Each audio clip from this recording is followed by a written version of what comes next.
Welcome to the Moved to Meditate podcast. I'm your host, Addie D. Hilster. If you're a yoga practitioner or teacher who knows that there's more to yoga than poses, but you're wondering where to find that, come join our quiet little party. Here you'll find resources to help you deepen your practice, as well as insightful conversations with yoga, movement, and meditation teachers from a range of traditions. On this podcast, we spotlight the more contemplative aspects of movement practice. So we talk about all things gentle yoga, meditation, yin, restorative, yoga therapy, mindfulness, and more. Listen in and connect to a community of like-minded practitioners.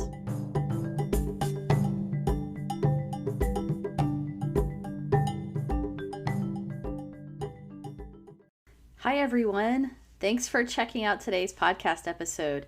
My guest today is Maria Jones, the author of the Chair Yoga Handbook, a comprehensive guide to teaching chair-based yoga.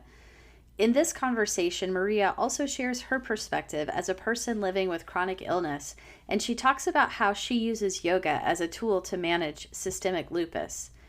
If you enjoyed this episode or you've learned something from other conversations here, I would so appreciate it if you could leave a review.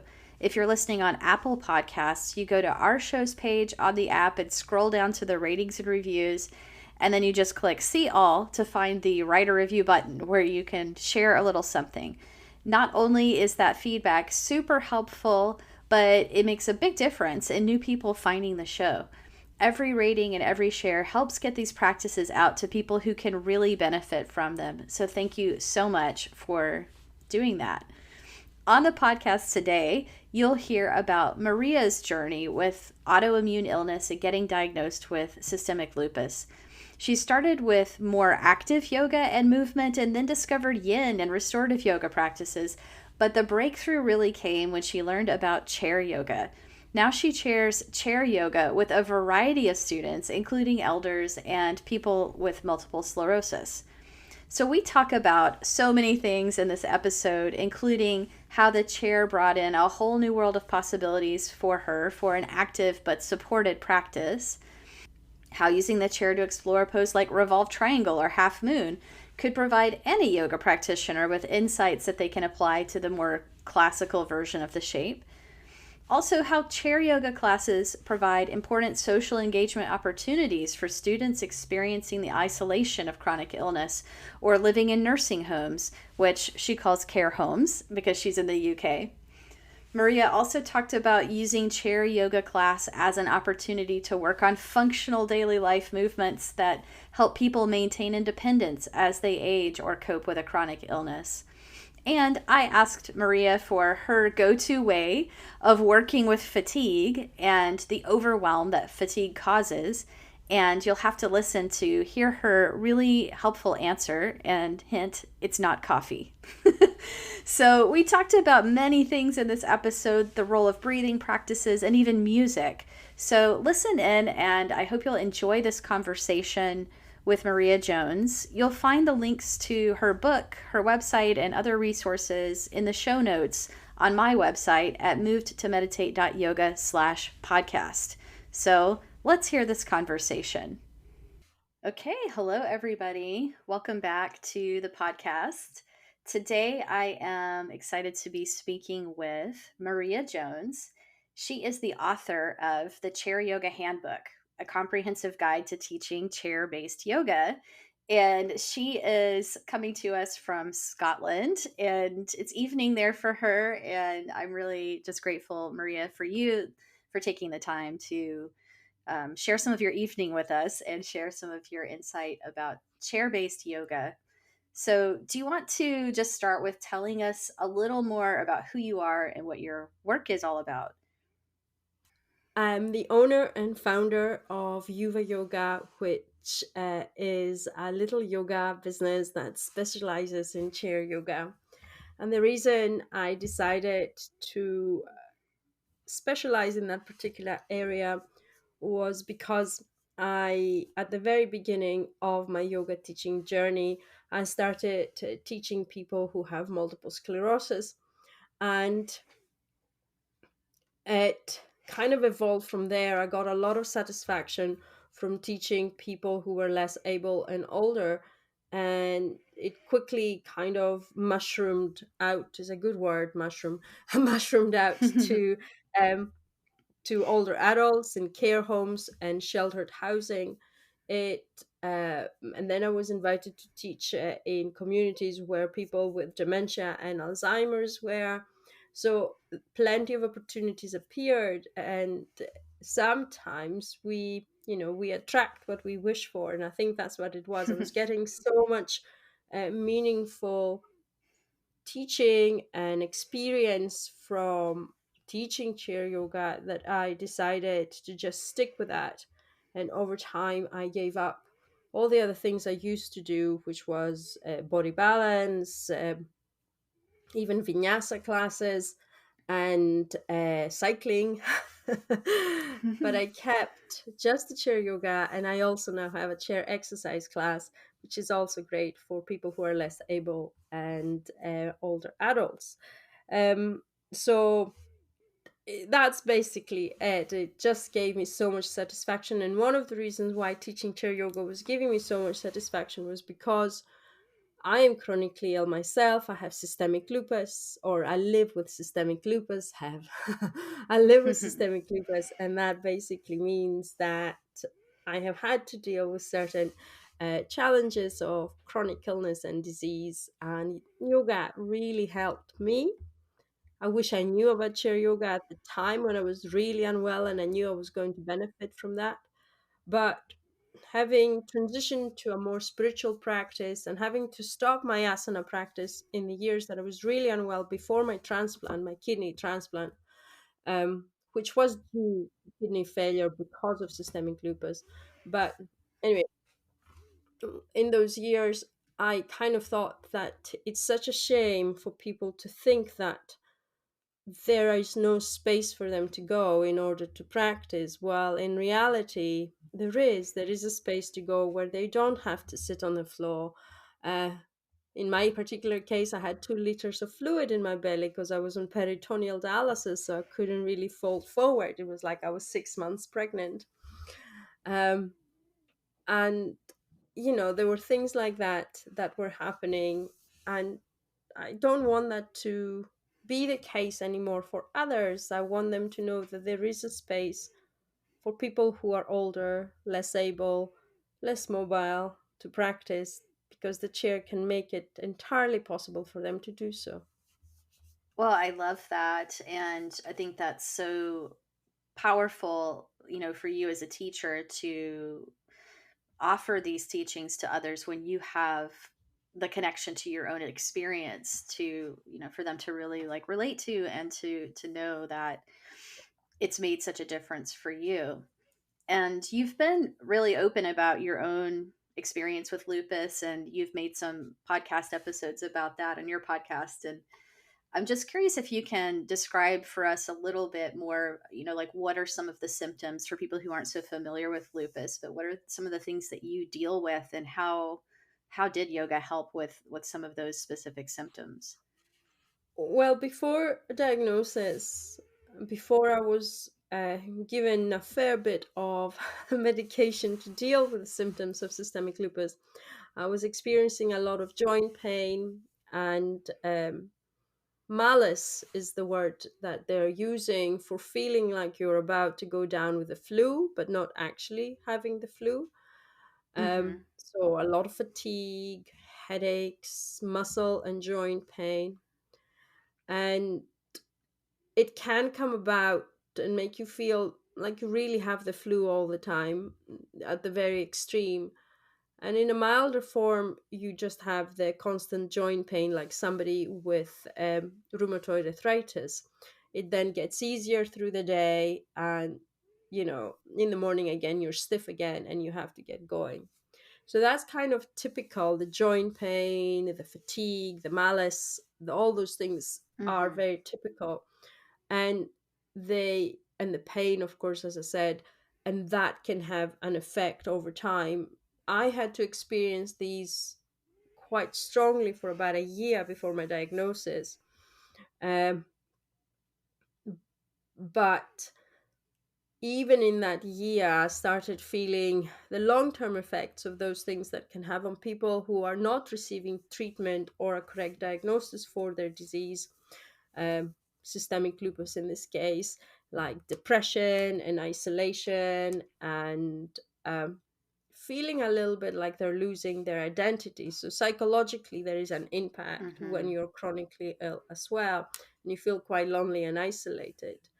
And then there is, of course, the physical aspect, of course, pain, fine. But there's the aspect of the fatigue and the pain where you are not moving. And when you do move, you can easily overdo it and feel worse than you did before you started. So that's when you're flaring up. And those times, if you are treated properly, can be quite minimal. Like in my case, it was in 2004. Then I received my diagnosis, lots and lots of harsh treatment. I had chemotherapy and Mm-hmm. immunosuppressants, oral immunosuppressants. And that kind of had its own side effects, anemia, um, fatigue again, but not at the same extent and not the same kind, weight gain, um, a little bit of psychosis because of the prednisolone. That's a different story. I can Oh, the expand on another steroids, time, right? but it happened. And Wow. definitely insomnia. But yes, Yeah, just like so hard on your body, even just trying to treat it. It's just so absolutely. If it intense. wasn't for Wow. filters on the camera, I would look totally different. Sorry. Joking.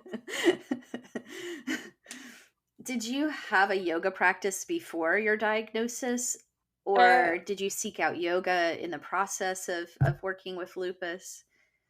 I seeked out yoga in the local gym and the places that I went. I really actually enjoyed dancing and step aerobics more than anything else at the time.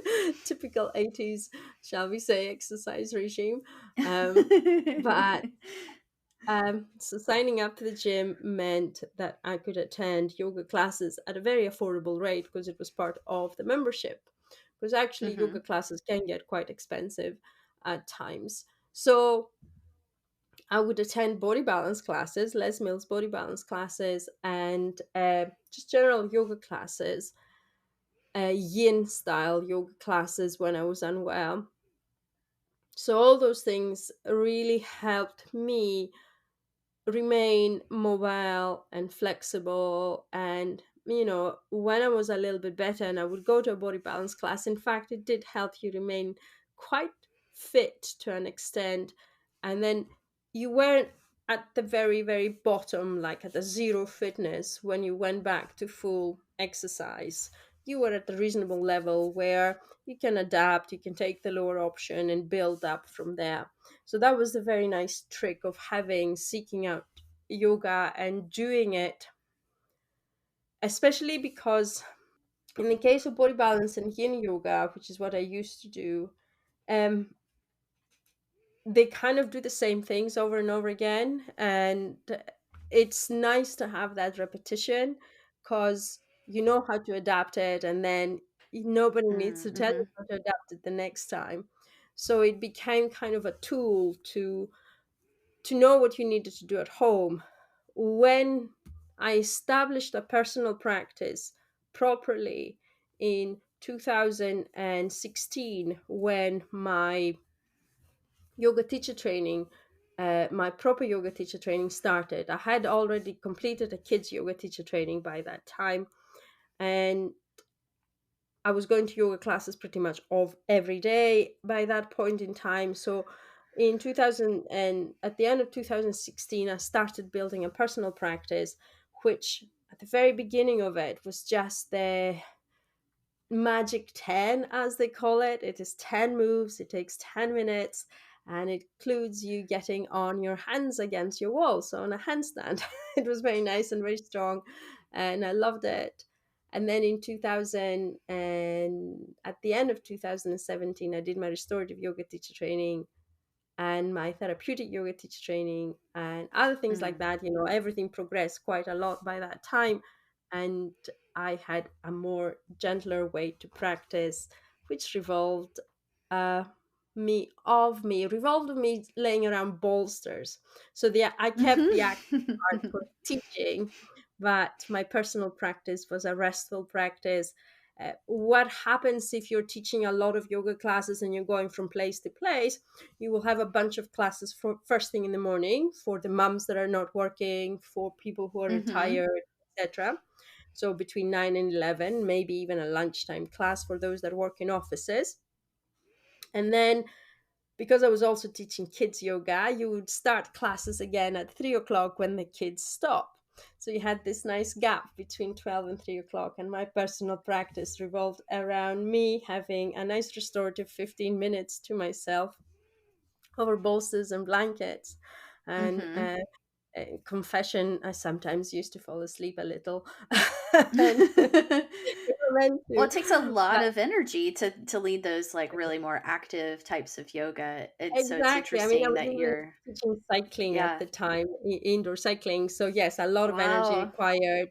Sometimes you started at 6 o'clock. So at 2 o'clock in the afternoon break for half an hour was perfect. And it is in fact the perfect time to practice restorative yoga because it can totally interrupt that stress cycle, and therefore your cortisol levels never reach a really high at the end of the day, and you can Mm, sleep better in the evening and not wake up at 5 o'clock in the morning, blah, blah, blah. So, it has a really impactful effect on your nervous system if you do mm-hmm. practice really nice and gently or even restoratively at about 2 o'clock in the afternoon. And I used to do that, and it was just magical. I had a cold. I need to go back to that. Because now my practice is first thing in the morning. I had a cold around the time I was doing my restorative yoga teacher training, and I went into it exactly like you can hear me now, a bit blocked, a bit coffee. And by the end of the 5 days of restorative yoga teacher training, I didn't have a cold anymore. It was nice. I had rested. I had enjoyed everything about it. So, yeah, it's magical. So that's what my practice was like until I did my 95 hour, that was in August 2017, my 95-hour teacher training with Rainbow Yoga. And that's when the magic happened. It was my first exposure to chair yoga. We had 3 days of chair yoga teacher training on my Rainbow Yoga teacher training, and Gopala and the like taught us how to use the chair. And then I had to find more ways to accommodate people who were less able, because what we learned with Mm-hmm. Rainbow Yoga was more for able bodies. And then I moved Mm-hmm. on to more less able and older. So, yeah, a lot of things changed. So it changed depending on what I was doing, and it also changed depending on how I was feeling. But until I found out Mm. about chair yoga, was the most incredible thing. Um, I didn't have chair yoga in my practice, I'm afraid. I just had bolsters and blocks and blankets instead. Yeah. Well, those are good too, but it sounds like the chair brought a whole new world of possibilities in for your practice and maybe helped to kind of bridge the gap a little bit between those really active styles that you were so used to and then the really, really passive and restful styles. Because you can have an active practice in a chair, but with more support and maybe manage your energy levels and your effort a little bit differently. Yeah, I get caught using the chair a lot when I go to general classes, especially if it is online and I attend a lead class. And every now and then, if the camera is on, the instructor goes, and you can use the chair. Look at Maria. I'm like, oh, I'm not attracting attention here. I just cannot do the pose if I don't use the chair. So yes, it's a little bit like that, but it's by no means a lesser practice. It can just be, as you said, more supportive and bridge that gap. Because what happens with chair yoga, you're focusing more on functionality rather than achieving a peak pose or something of the sort. And Hmm. therefore, if you are chronically ill, you will benefit from it because your functionality is keeping yourself mobile, supple, functioning, comfortable. at ease, and the chair can do all that. Yeah, I love that. And chair yoga does have range. There are all kinds of things you can do with a chair that are, very vigorous. And then, we also use the chair quite a bit to assist with functional movements in cases of chronic illness or pain or something like that. But I was thinking about this yesterday because I have a private student who's she's had some health challenges, but she's pretty able bodied, and she just requested to do chair yoga yesterday. She can get up and down from the floor, but she was like, "Let's do chair," because she was feeling a little bit low energy. And she really enjoys chair yoga. And she was commenting about how when she practices in a chair, she just notices different things because there's something about being supported and being able to shift how you're using effort that just kind of frees your attention up to go somewhere else. And so it teaches Yeah. you things that, even if you're going to go back and do a class later without a chair, it might influence your perception of the pose, and you might be able to learn something or notice some subtler details. A good example here would be twisted triangle, which is a really big pose in Mm. my opinion. You're really forward bending and you're really twisting. Mm-hmm. And you can easily change the focus of a pose entirely if you're using the chair. So instead of grounding your hand on the floor or on a block, if you can't reach the floor, like some people, like me, then and you place your hand on the chair, suddenly you have a greater range of movement in the twist, and therefore the twist becomes the focus of your class rather than the forward bend. um, Mm-hmm. so it doesn't mean by any means that you are practicing less yoga, shall we say. I Mm-hmm. mean, I can give you another example, and that would be floating moon. A lot of people need a block in floating moon because they can't reach the floor in that position. But say that you do use the chair and you are, you're standing a little bit higher with your hand on the Mm-hmm. chair rather than the floor, and then you are focusing on opening up in and reaching out in every corner of your body, and that Mm-hmm. can really be beneficial. And then when you're removing the balance element as well from that, because you have the support of the chair, you can really focus on expanding out and expanding your breath and expanding that energetic focus shifts to something entirely different, and in Mm-hmm. some cases it can be even better. So yeah, and they are just two examples that I give you that honestly, at the moment, they are the two poses I don't want to do without the chair anymore. But and I think that's why they come first in my mind. But there's so much Mm-hmm. more that I can talk about in those things. And yeah, it's just the support that shifts the focus to something entirely different and maybe more Mm-hmm. meaningful that you can take to the other classes too. I totally agree. And that was part of my training with one of my most influential teachers. And I did my, yoga therapy training with Leanne Carey because she had a lot of Iyengar background and they used chairs in all kinds of creative ways. But we would take a pose to study for a class, and it could be, like you said, like a half moon pose or a warrior three pose or who knows what else, and we would do a bunch of different variations. Like we might do it with blocks, we might do it with the chair, we might do it up against a wall, and then we might do it in kind of the classical version and just sort of take all those little puzzle pieces and combine them, and you really would get a lot of insight from trying it in all those different ways. So it's just a very And interesting way to actually, I think practice. some of them are better than being adjusted, because some people Mm-hmm. like being adjusted because it gives them the ideal feeling within a pose. They know how it's meant to feel, and they know that that's what they're looking for when they're practicing afterwards. Um, I'm not one that likes being adjusted, I must admit. I'm the one that has the little card at the top of the mat and says, do not touch. I don't want to be touched. Um, Fair enough. but what happens, let's say we're practicing warrior two against the wall and our back is against the wall, and you can really feel that external rotation of the knee towards the wall and the hip opening and the power in it without Mm-hmm. losing any strength element because you're still standing. So and some people really don't know what that would feel like unless they try doing it with props. So Mm-hmm. yeah, it is a puzzle piece of the breath, a puzzle piece of the alignment, a puzzle piece on so many levels.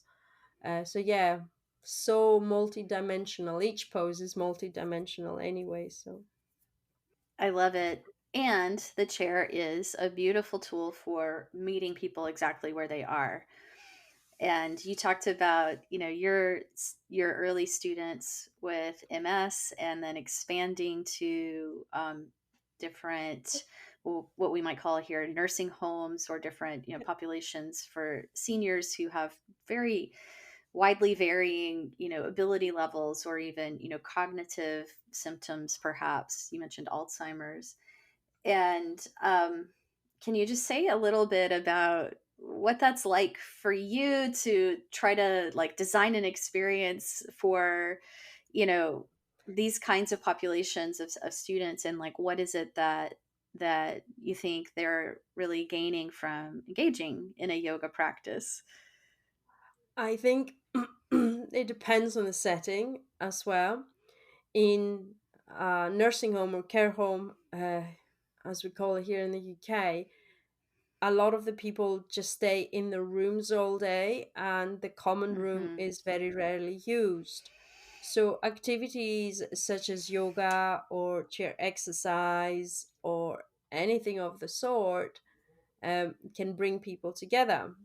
So, what you used to see is that people would come and have a cup of tea before the class started, they would help set up, there would be discussions, and it made it into a focal point. And maybe for the first time that week, people would sit down and have lunch afterwards together. So, that was really Mm. important because it really does bring people together within a care home. And if you are teaching a dementia centered class, which is specifically for people with dementia, it is really important to have those social interactions and to invite people to the class and to invite them into the practice and allow for that time of everyone coming together to be part of the experience.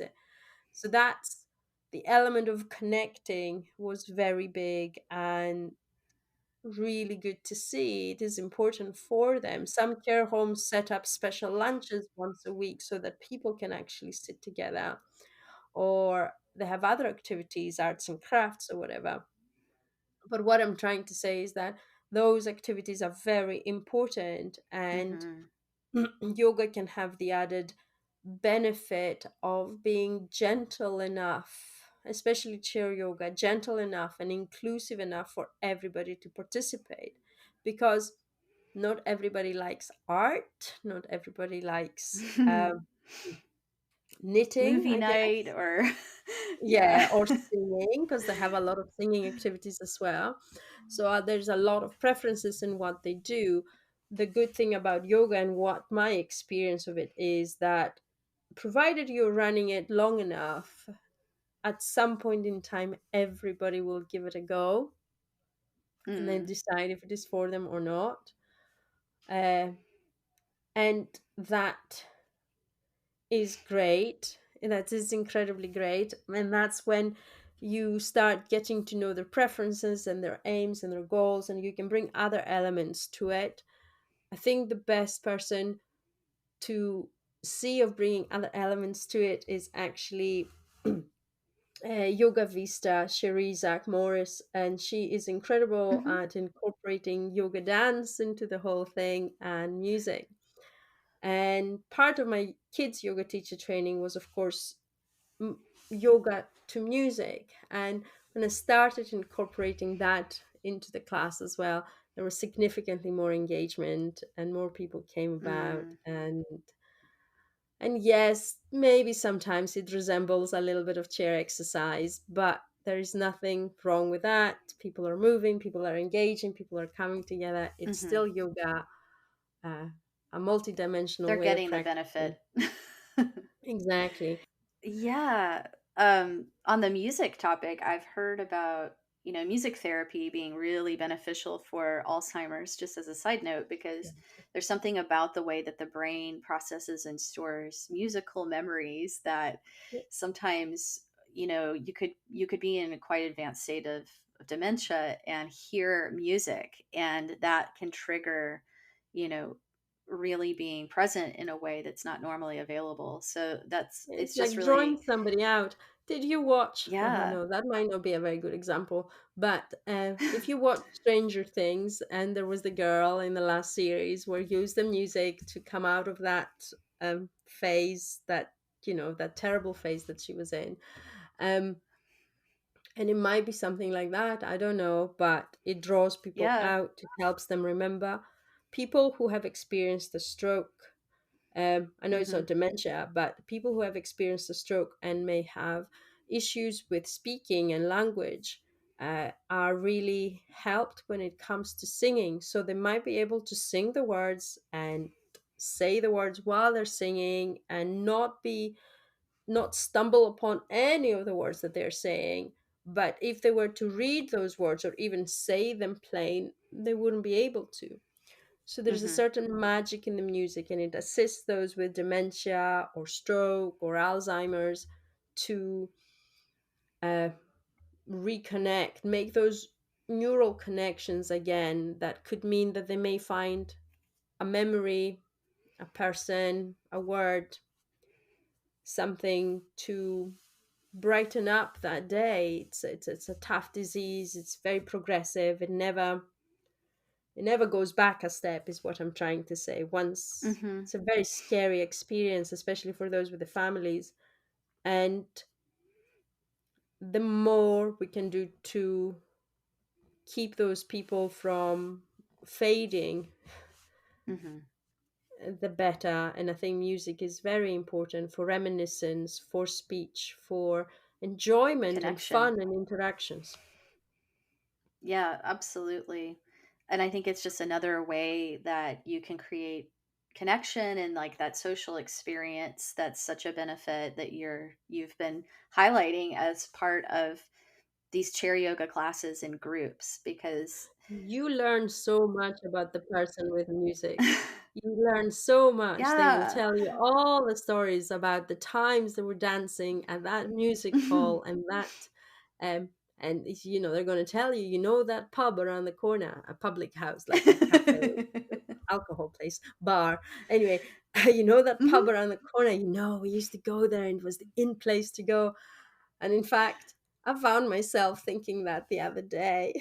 I'm getting old too, but there was this, well, there is this wonderful bar, pub place where they used to play live music, and we used to go there after work every Friday, and there was jazz and soul, and we were Mm. dancing, and it was gorgeous. And it's like, I don't know whether they do them anymore. I wouldn't know. I don't think so. But I will be telling those kind of stories myself when I little love soul that. and jazz music comes along. Yes.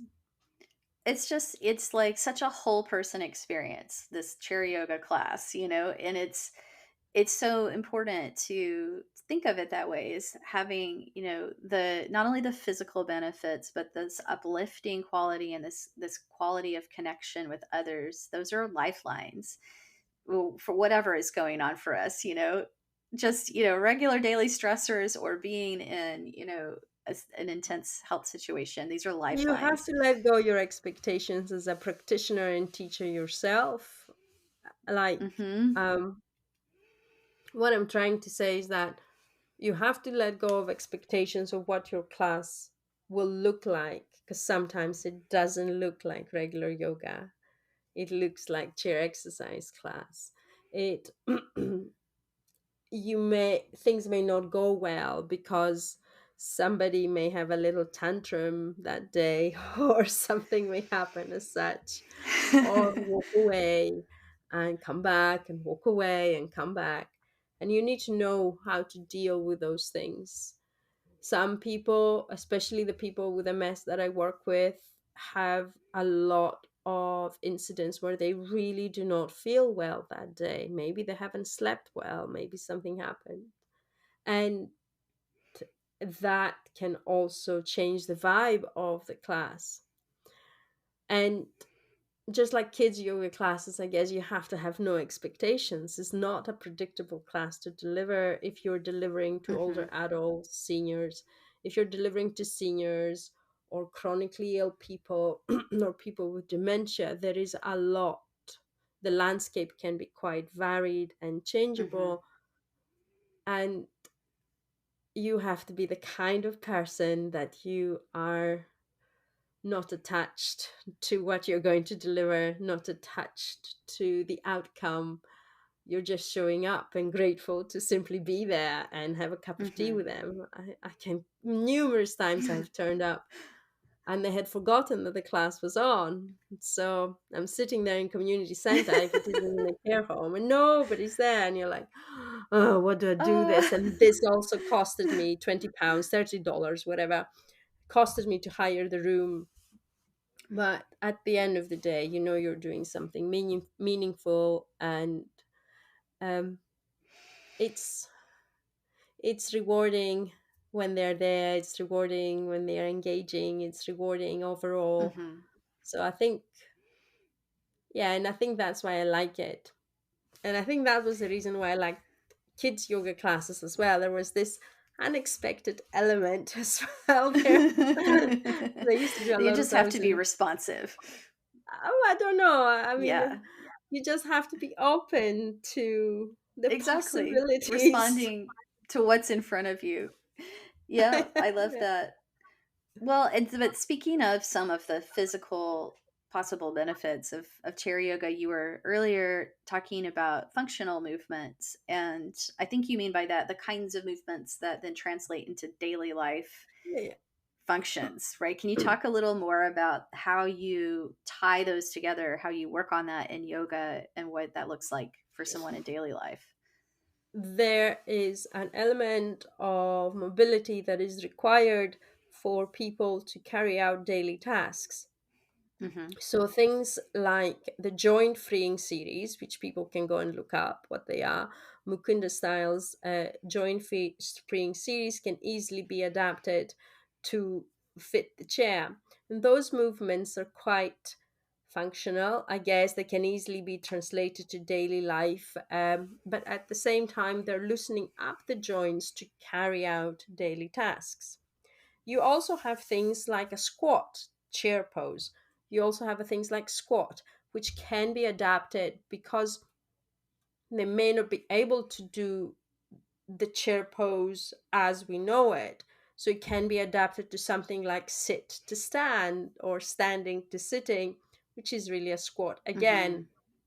But that kind of movement, especially for those who are wheelchair users, is really important to keep practicing because that's what you do when you go to the toilet. So, in Mm-hmm. order to be able to remain independent and go to the toilet, wash yourself, you need a certain degree of mobility and a certain degree of being able to sit and stand and transition from one position to the other. When it comes to Mm-hmm. also balancing and walking, I mean, walking, each step we take is a balancing pose, and therefore Mm-hmm. you need to have that element of dynamic practice, like in and out of a pose, to almost imitate walking in your yoga classes. Therefore, make that translate that to daily movement. Warrior one can easily be a step forward, shift the weight forward, and then step back, and then change sides. Hmm. Maybe lift the arms up, maybe not. Adapt where the arms, of course, are going, depending on what the shoulders are doing too. Um, so again, there's an element of functionality, or you can go from warrior one to tree pose, a step forward and take your foot kind of with you. So there's many practices that will resemble walking when it comes to standing and balancing. And then finally, in terms of functional movement, again, we're talking about posture and maintaining a neutral spine. That's really important because people who get older will experience bone and muscle loss. And that means that their posture is compromised over time. They lose strength, therefore, they start collapsing. But with bone loss and maybe osteopenia or osteoporosis, there is the risk of fractures. And one of the most common ones that you see is hips. Fine. You can't do much about the hips, I guess. Mm-hmm.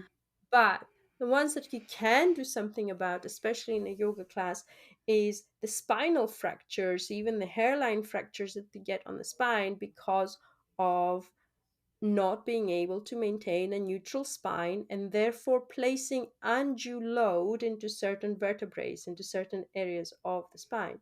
So when we are Mm-hmm. practicing chair yoga, at very regular intervals, we do what we say a posture check. So roll the shoulders back and down, lift the chest, sit tall. And that over time becomes more of a habit, more of a Mm-hmm. muscle memory is the other word I could use.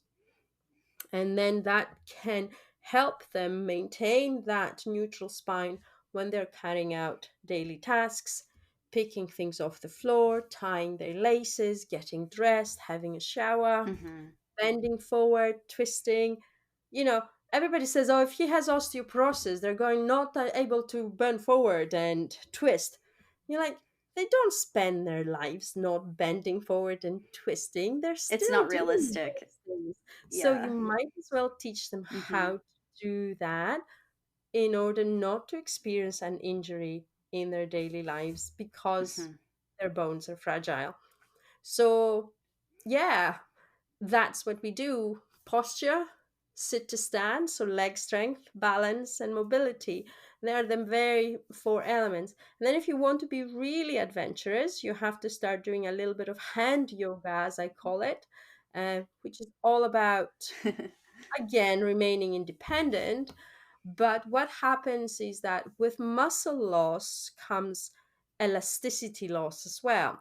And the first place Mm. people notice that the elasticity of the muscles is reduced is their hands. They start cramping, they start aching. There isn't Mm. that much muscle on their hands anyway. So you really need to keep them moving and doing things with your hands and fingers, like finger tapping, wrist rolls, uh, Mm-hmm. interlacing, etc., in order to keep those working. And that is a functional element because without your hands, you can do up your buttons, your laces, Oh my wash gosh. yourself. Yeah, so Yeah. again, functional, but yoga still.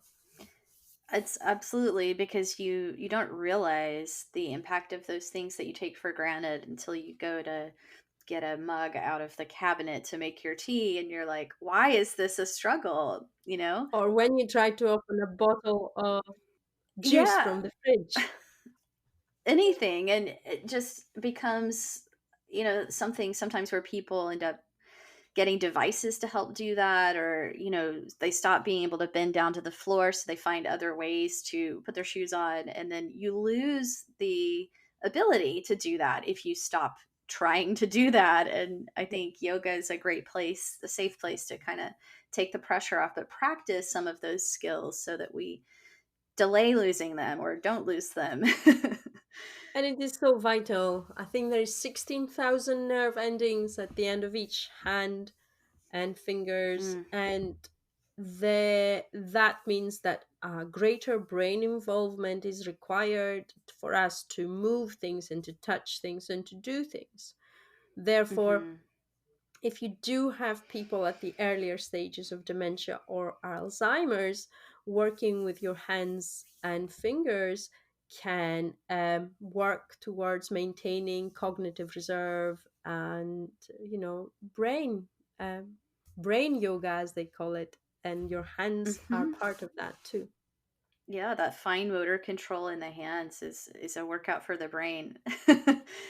And I know that, these are important physical benefits, but I know you also incorporate pranayama and meditation in your chair yoga classes. So can you talk a little bit about how that fits into this holistic practice that you offer?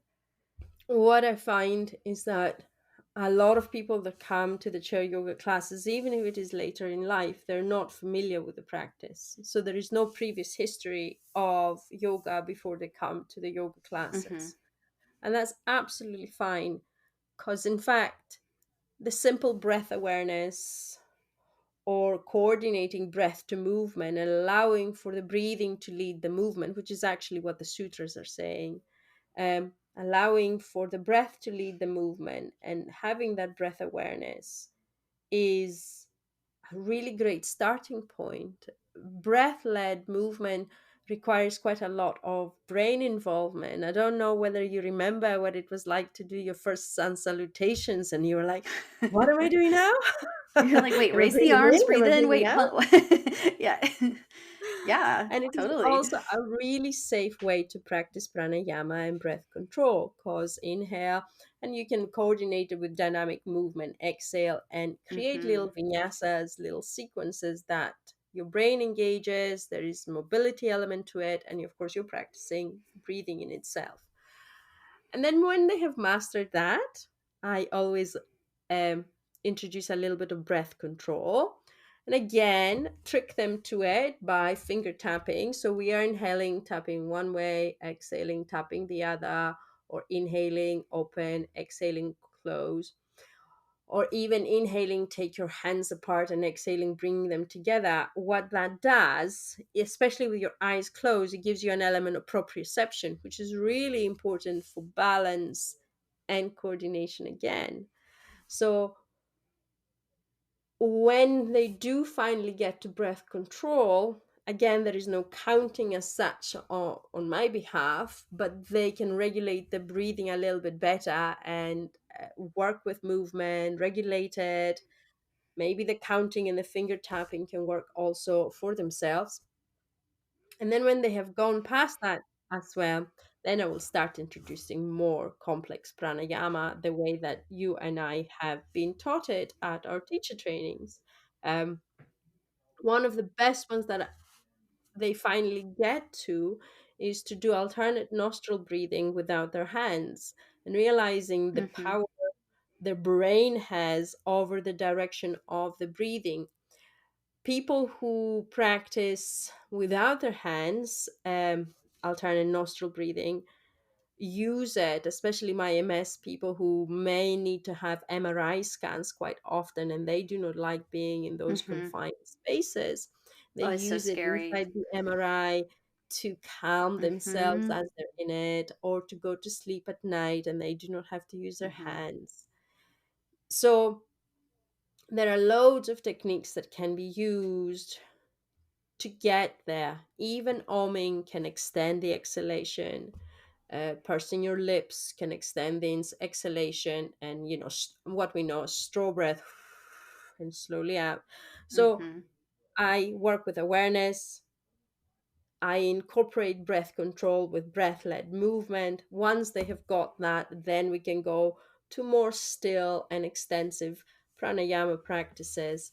And the peak pose, or it's not a pose, the peak practice would be to get them to practice alternate nostril breathing without their hands. But it takes a little bit of time. And what I find is that regardless the level of yoga experience you always enjoy breath awareness. Always. It is the starting point of any pranayama practice. And regardless how much we try not to change anything when we observe the breath, it still happens. It still slows down. It's still calming. It's still a Mhm. wonderful tool. So, by working in that manner where they do not have to remember something specific to do, the pranayama practices also become tools to manage stress, to manage insomnia, to manage pain, and to feel better, we always have our breath with us. So that's why I work in that Hmm. manner in my chair yoga classes. It makes sense to me. And I've had very similar experiences with students who, when they come back and tell me they used a tool in their life, it's a breath practice.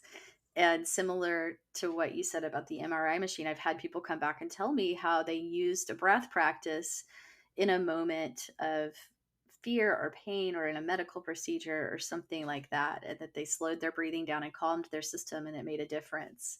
So it's sometimes it's these more subtle things that make the biggest impact in it, or they're the most portable for people to remember in that moment of need. Yeah, it is. It's just wonderful. I mean, now currently I'm still studying with Shvasta yoga, yoga therapy, and the Mohans are renowned for being, Krishnamacharyas, student, etc., etc. But even they, and in the Krishnamacharya books that and the references that we have, they basically say that breath awareness is a really powerful tool that Hmm.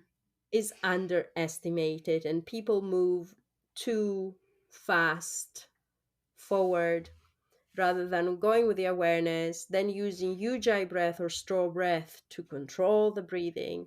Then, once you have done Hmm. ujjayi breathing and maybe straw breath to control, because the exhalation is in fact, now I'm going a little bit into the details of it. The exhalation is in fact the one thing you can't control. It just happens. Inhale, then that's it, it's done. So, unless you find a way to elongate that, you're not going to find that relaxation and peace element of the pranayama practice.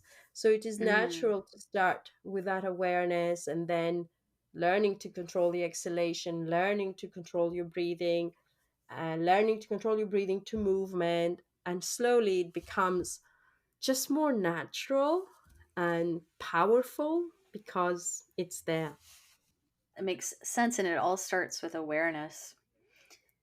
I was going to ask you, kind of going back to your own experiences, not only of teaching, but of using these tools to manage your condition, living with systemic lupus, as you said. If there's one thing that you would say is your go to for fatigue, like on a day when you really have a lot of fatigue, is there a practice that you would turn to again and again?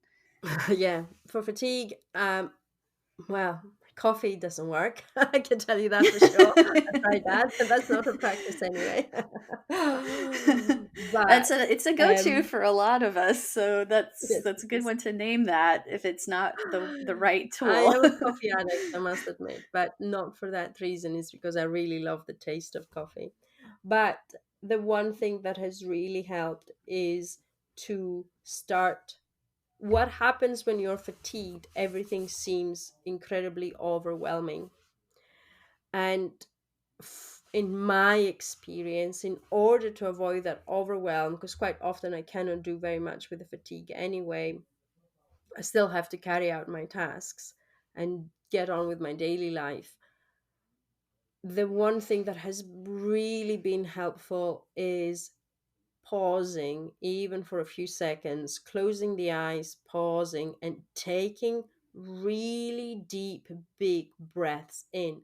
So the Hmm. inhalation can bring a lot of energy in anyway. So breathing in, and you almost feel it creating space, or I almost feel it creating space when I'm pausing, closing my Hmm. eyes, and breathing in. And then, and I have to be standing again and not seated in that particular instance, for the simple reason that standing is again more energetic, higher energy than seated. So Hmm. I'm seeking higher energy states, standing and breathing and opening up across the chest. So I have to pause. In terms of great fatigue, pause is my biggest pause for a breath has been my biggest tool, because I feel severely overwhelmed when tired to carry out tasks. And that often means being able to practice at specific times of the day, Nidra or restorative yoga. Nidra has been very good. So I signed up to the Yoga Nidra network simply because there were so many free Nidra, guided Nidra practices. And you know that 15 minutes is like 1 hour sleep. So I lay on the It's like floor. a powerful nap. It is. That's exactly what it's meant to Yeah. be. I lay on the floor, and 15 minutes is not quite enough to fall asleep, especially if you're on the floor. But and I always come back, even if I do fall asleep in those 15 minutes. It's quite weird that how, towards the end of any guided practice, you're coming back. Nobody needs to come and really give you a push and say, oh, it's finished. You never really sleep through it. You're just so Nidra has been a very powerful tool for that, because when if you were to go for a nap, you would wake up feeling really groggy and horrible. So Nidra and restorative yoga is exactly the same, in the sense that a big open pose like Supta Baddha Konasana, propped up, would help you Hmm. breathe in deeply and open up and invite energy in, but at the same time, you would be resting and focusing on that. So pause, breathe, and rest when you're fatigued, but don't rest in the traditional way, because that may make you feel worse, especially because Hmm. an afternoon snooze can then compromise your evening sleep. Quite often, Hmm. people Hmm. who are fatigued don't sleep well. And there's several scientific studies that say that actually sleep deprivation works. And what they mean when they say sleep deprivation is that they don't allow them to sleep during the day. They're just going to go to bed and stay asleep. Hmm. And the other thing that has been incredibly helpful for fatigue, which is not related to yoga, is that I have to go to bed early. So instead of waiting till it's 11 o'clock, because that's what a grown up person does to go to sleep, you go Not to bed at me. 11 o'clock. Any sleep before 12 o'clock at nighttime is worth twice as much as the sleep after, simply because our Hmm. bodies have never evolved out that circadian rhythm where we sleep when it's dark and we work when it's light and bright. Hmm. So, yes, pause, breathe, nidra or restorative, depending on what you have Hmm. access to, and um, and go to sleep early. Hmm. Dark Which still, is a but definitely mindfulness practice, really. yeah. I So think it is, related to your yoga because it takes mindfulness and it takes, some self-discipline to get in bed at that time if it's not your inclination naturally. I mean, so I love this though, this, combination of breath awareness and positioning the body gently so that it's a regenerative form of rest, you know? yeah, there's a So, vessel to invite energy in. So open poses, exactly. gentle back bends. I mean, Or the standing can be standing, a like you gentle back mentioned. bend. Yeah, and Hmm. inviting energy in and breathing in. So you're inviting prana in with inhalation. You're Hmm. inviting prana in with the position you place yourself in, and then you are regenerating to an extent when you're practicing nidra and restorative yoga. Hmm.